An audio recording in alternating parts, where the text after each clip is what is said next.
I had the same problem. I wanted my videos to look great, but I didn't want to spend any money on better equipment. But my videos improved even with spending $0. Obviously, everybody wants their videos to look as best as possible. But when you're not making any money from YouTube, your possibilities are obviously kinda influenced by that, and you don't want to spend any or just little money because you don't know if it's even gonna work out. And just having a good idea won't ensure you that your video will succeed. And since the quality of the content on YouTube is getting better and better every year, you don't have a choice. If you want to have better results on YouTube, your quality has to increase. So everything started when I started creating content on YouTube, and when I was watching my videos or when I was making shorts from them, I simply kind of felt that the videos are not very aesthetically pleasing and that it could be much better. But when you're just learning how to edit your videos, the aesthetic part doesn't seem that important for you. So it took me a long time before I actually started focusing on improving that area.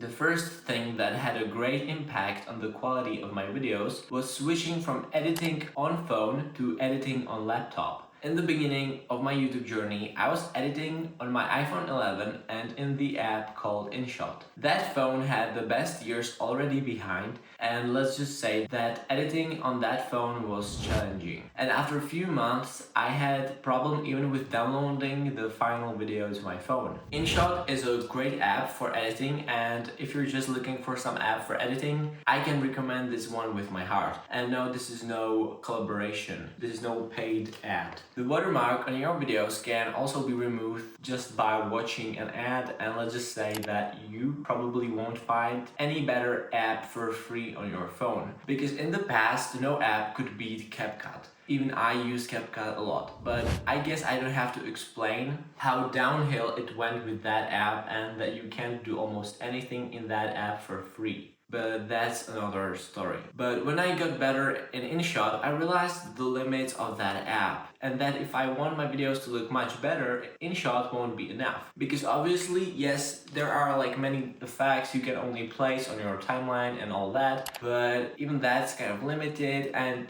if you want something more specific, you want to adjust the effect a little, it's kind of hard and your hands are tied a little. So I started editing videos on my laptop in DaVinci Resolve, and in the beginning I was totally lost. I didn't know how to do anything, and since I never really edited my videos on laptop in any other software, it was very hard for me to learn it. I remember watching some tutorials, but even then, it was just too hard for me to do things I wanted with my video. And my first video I edited in DaVinci didn't look really good, but with each video I edited and the more I educated myself, my content started to look better and better, and the hard work finally started to pay off. Before we continue, I just want to say that the biggest mistake I was doing wasn't anything from the things that you are about to hear in this video, but the biggest mistake was that I was doing nothing about the mistakes and not improving my content. I simply got stuck at one point, and moving to another took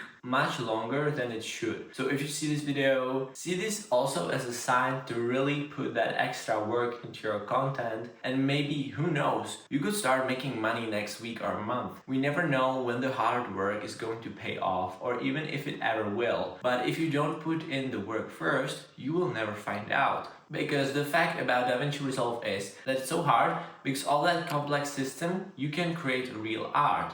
And if this video is watching someone who is struggling with DaVinci, just keep going. Watching tutorials on YouTube helped me a lot, so that's also what I would recommend you. Because the truth is, learning the whole software by yourself won't probably work because of how complex it is. And I know that for sure, if I tried to work out the DaVinci Resolve like by myself, I would never improve because it's just too hard for me. But with just being able to do better and more smooth edits and all of that, your videos are obviously not gonna automatically look better. One thing that helped me improve the whole look of my videos is color grading. Because when I was watching the tutorials, when learning editing in DaVinci, I saw those chains of nodes and I was like, I'm definitely not doing all that. I will simply adjust few things on the main node and that's all. But that way, the results could never compare to the ones when you actually put some of that extra work into it.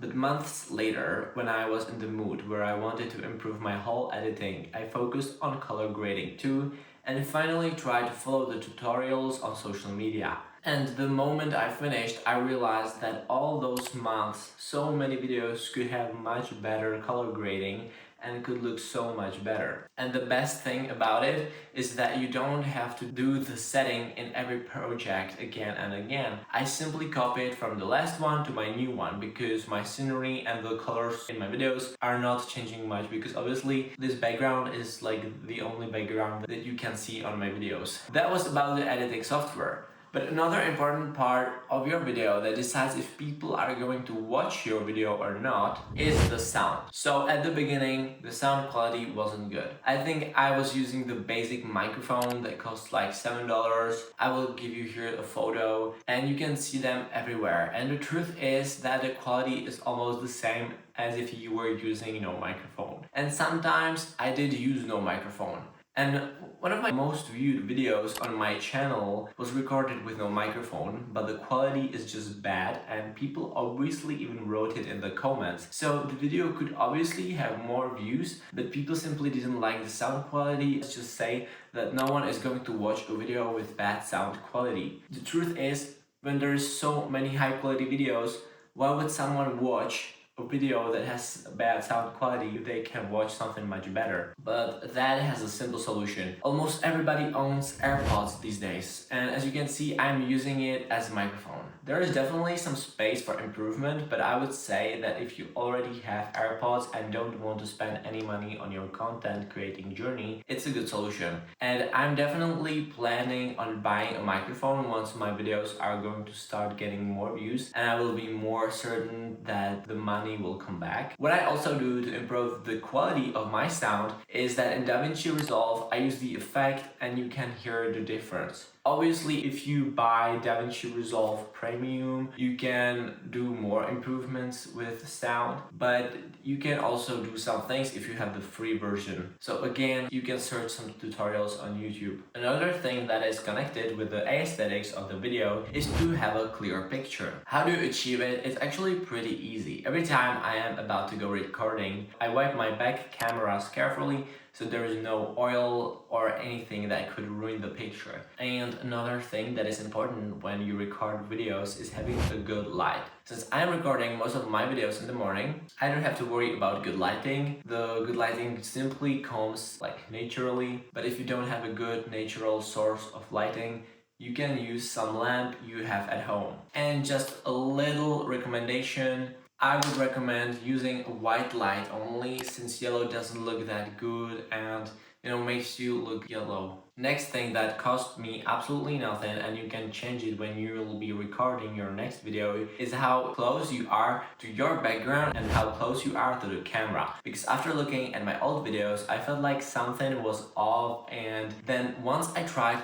to sit a little more far away from the wall, and it looked much better. And I adjusted the whole camera position a little. But after recording more and more videos, you will see what works best for you. So if you're just starting, don't feel like you need to have everything figured out, because no one's first video looked perfect. And since I mentioned the background, I need to also say that the background has also improved a lot. Yes, if there is anyone who watched my first videos, the background hasn't changed much.